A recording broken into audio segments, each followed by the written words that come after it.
The Galaxy A series tries to bring flagship level experiences at more affordable prices. So let's find out in this review just how good the A52 and the A72 really are. Now, I spoke about design in a lot of detail in my first impressions video.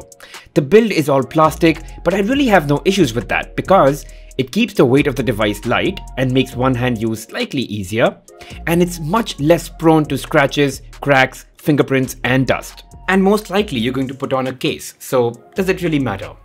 Also, remember that the phone does not come with any pre-applied screen protector, there's no protective casing or earphones in the box. So those are all additional expenses that you're going to have to incur.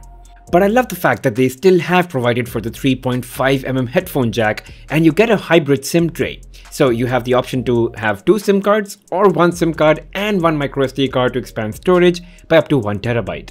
And given that more and more phones are doing away with the headphone jack and the microSD card slots, these have actually become features to talk about, and the A series phones have it. And this time around they've made it IP67 water and dust resistant, so you're officially allowed to be more careless with your phone now. The matte finish and the colors are really nice. I love that whole minimal look and feel. It's really subtle and kind of classy.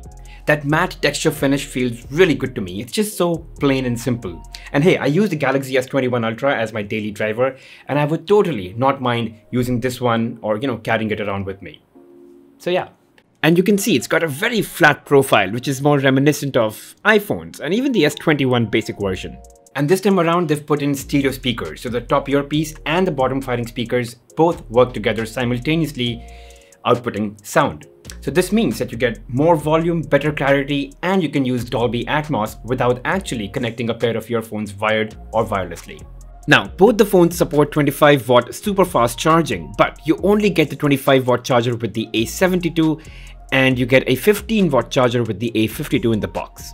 And the only two things that I think are missing in the A52 or the A72 when compared to a flagship is, number one, no wireless charging, and number two, it's got an in-display fingerprint sensor, which is optical. It's not as fast and they're not as big, so it's a little slower. But hey, again, Samsung could have put in those two things, increased the cost of the A series, but that's the corner they chose to cut to bring the price down of the A series phones. So from a design point of view, I really don't have any significant complaints. I think the phone's a pretty good package. And now let's talk about display. This time around, they've introduced a higher refresh rate, 90Hz in the 4G or the LTE variant, and 120Hz in the 5G variant. So using this display, the touch experience, it's all super smooth and much improved than in any A series ever launched. It's still super AMOLED, and you get that high resolution FHD Plus display, so you can truly enjoy watching full HD movies or content and playing HD games in the best of colors and sharpness. The phone's display is ample bright. I mean, I can personally guarantee that you would have no issues outdoors even in the brightest of days. Now, the display protection that you get on top is Gorilla Glass 5 and not Gorilla Glass Victus, which is what you get on the S series or the Note series phones. Again, it's a way to control the cost and keep it manageable. But the real highlight of the display is that high refresh rate, 90Hz on the 4G variants and 120Hz on the 5G variants. And again, I've said this in my first impressions video. If you've not used a 90Hz or a 120Hz display up until now, you're going to absolutely love this. One thing I'd like to highlight is that the design, it's not as bezel-less as the flagship phones. So there is definitely more chin at the bottom and bezels on the side as well. And if Samsung could shave those off, I think these phones would look even better and more flagship-like. Now, moving on to the software, you get Android 11 One UI 3.1 right out of the box. So you get all the good stuff, secure folders, Samsung Pay, screen recorder, you get link to Windows, you get Bixby routine so you can automate your phone with whatever things you do the most. You get Alt-Z feature, and you also get Edge panels. You also get Edge lighting so you can customize the colors and the way notifications are shown to you if and when they come. And you get full good lock support so you can get all the modules to customize. But what's more important is that Samsung promises that it will give you feature updates for 3 years and security updates for up to 4 years. That kind of commitment is pretty hard to come from other manufacturers. Now, what you don't get are things like Samsung DeX or Director's View in the camera mode, but that's because the processor on these phones are incapable of delivering those features and hence they're not there. But hey, otherwise you get all the cool stuff with One UI 3.1. I've done a video or maybe 2 or 3 videos explaining all the good stuff you can do. So there's a video in the top right corner. Definitely check those out once you're done with this video. All right, let's talk about performance now. Now, depending upon whether you got the 4G variant or the 5G variant, you'll have either the Snapdragon 720G or the 750G. From a daily usage point of view, absolutely no issues. The phone works and runs smoothly without any hiccups. There are very subtle stuttering when sometimes, images are still downloading, but nothing that should bother you much. Now, I tried playing a couple of games, and although loading the game may have been a bit time consuming, but once the game is loaded, I absolutely had no issues while playing. I played some games that support high refresh rates, and as you can see, I'm getting close to 89 to 90 FPS, and that's super smooth gaming. And I'm getting 90 Hz because it's a 4G variant. If you had the 5G variant, you would get 120 Hz, of course, as long as the game supports those refresh rates as well. Now here's the thing, there are phones from Redmi and Poco that have the same processor but are half the price of the Galaxy A52 and 1/3 the price of Galaxy A72. But A52 and A72 have things that, these phones don't. Like I said, feature updates and security updates for 3 to 4 years, a 90 Hz or a 120 Hz refresh rate display. You get IP67 water and dust resistance, a much better looking design. You get One UI 3.1 right out of the box with a lot of features. And you do get, that Samsung's reputation and customer service, and all of these things put together come at a cost, and that's when the A52 seems a bit more expensive than the Redmi or the Poco phones. But hey, if these things that I just talked about are not important to you, then definitely the Redmi and the Poco phones offer much higher value for money if you're just looking at raw performance or just processor specifications. So yeah, definitely go for those if all of these things I talked about don't make that much of a difference to you. But having said that, I really think that Samsung could have improved on the processor piece, and instead of using UFS 2.1, they could have employed UFS 3.1, which is a faster internal storage, and that would have just pushed the performance to a slightly better level and closer to the flagship level experience that they aim to do with the Galaxy A series. And while we're on the subject of performance, let's also talk about battery. So you get 4500 milliamps on the A52 and 5000 milliamps on the A72. Honestly, it's just about perfect for a day's usage. You'll be left with just about a bit of battery by the end of the day if you've got moderate to high use. But hey, if you're gaming all day long or you're streaming Netflix all day long, you're gonna exhaust the battery much sooner. So of course, depending upon usage, how long the battery lasts will vary. But on an average, this will easily last you throughout the day, and you're gonna have to keep it for charging during the night. And now let's talk about camera. So you get a quad camera setup and all the specs are right here in front of you. The two most important upgrades to the camera are, number one, you get optical image stabilization in the primary lens, so you get shake-free videos and blur-free photos. And second, you now get 3x telephoto lens. You get lossless optical zoom in the A72, not the A52. But let's check out some samples first. All of these samples are going to be available for you to download, so the link will be in the description below. So go ahead and download all of these so you can evaluate the photo quality for yourself.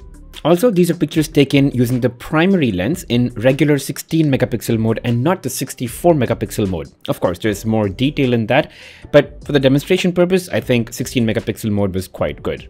Overall, I really like the quality. I think the colors are quite accurate. The only issue that I have is with dynamic range, which I think can be improved. So hopefully Samsung can release a few software updates to the photo algorithm and improve upon that dynamic range. But mostly, I think it's pretty decent, no issues whatsoever. Just look at these pictures, they've come out really well. The sky looks really nice. This image I wanted to put in because there were times when the image got a little overexposed, like in this case, but that was rare. Even when I moved towards the evening, when light got a little dim, I think the photos came out pretty fabulous. I mean, just look at the way the sky gradient stands out. These are absolutely dark conditions. Of course, there's a bit of ambient lighting, but the sky is pretty good. This is all in regular mode, although there is a night mode that you can try. And definitely the night mode has a bit of smoothing going on, and so the noise, as you can see on the right side, is much lesser. Now, here are some samples that I took using the primary lens on the left, and for comparison's sake, ultra-wide lens on the right. Again, both pictures have come out really well, but the ultra-wide lens definitely has a bit of a warmer tone and also has better dynamic range. If you can look at the sky, you'll see more information, better colors, and just overall, the shadows and the highlights are more pronounced in the picture is taken using the ultra-wide lens. And even more so in this picture, you can see how good the ultra-wide lens picture really is. Okay, so these are some pictures now that I took using the portrait mode. So, you know, it just blurs the background, the foreground is in full clarity. And yeah, I think it's done a pretty good job at edge detection. The dynamic range could have again be better, but that's something you can always do, you know, with the help of some sort of editing software. But other than that, I really enjoyed clicking these photos. The edge detection is really good. The foreground really stands out. The background can be really well blurred. Pictures have come out pretty well. And now let's talk about that 3x optical zoom in the A72. So on the left, you've got ultra wide, middle is 1x, and then you've got 3x.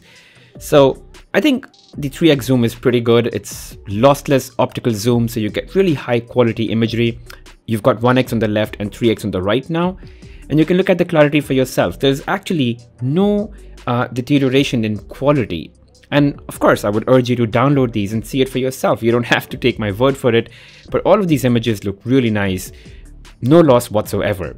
Now there is 30x space zoom in the Galaxy A72, but those images are quite poor in quality and something I would never use.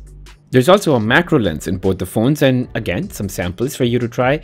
They're actually pretty high quality because it's 5 megapixel. It does capture more detail than the other 2 megapixel macro lenses in the more inferior phones. The quality is pretty sharp, and if you are someone who's into macro photography, not bad at all. And finally, some samples with the 32 megapixel front-facing camera. Now, as long as the sun is falling on you, both the skin tones and the edge detection is pretty accurate. But as soon as the sun is behind you, there's too much backlight, the edge detection sort of goes for a toss. So you can see that my hair gets blurred. Although the skin tones are maintained and they're quite nice, but yeah, that's the only flaw, I would say. From a software point of view, these are all the available camera modes that you can use.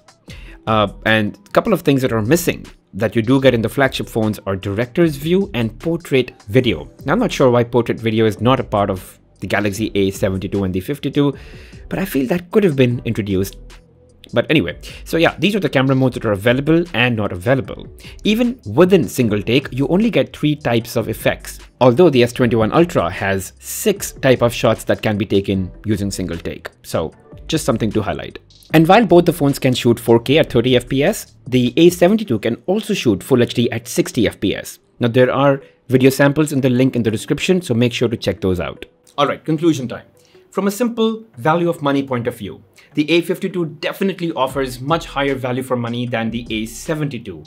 I mean, the A72 is about 9,000 rupees or about $110 more expensive.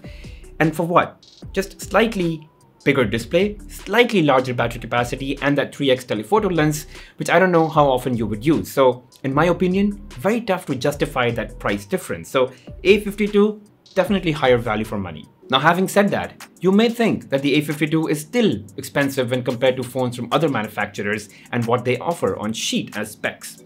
Sure. But again, as I said, when you get a Galaxy A series phones, you're buying more into the experience and not just the specs.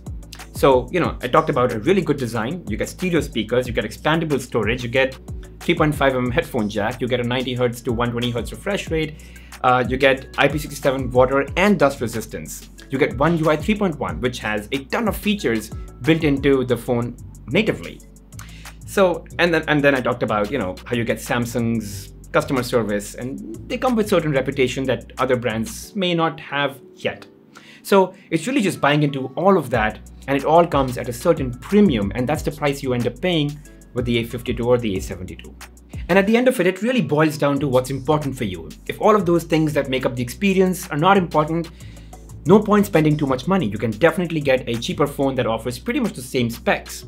I would do that if all of those extra things were not as important. If performance was the only thing that's important to me because, let's say, I game a lot or multitask a lot, none of the other things matter, then yeah, cheaper phone would be the way to go. Alright, thanks for watching guys. If you've got any questions, feel free to drop them in the comment section below. And as always, don't forget to hit that like button, subscribe to the channel, and hit that bell notification icon. I'll see you guys in the next one.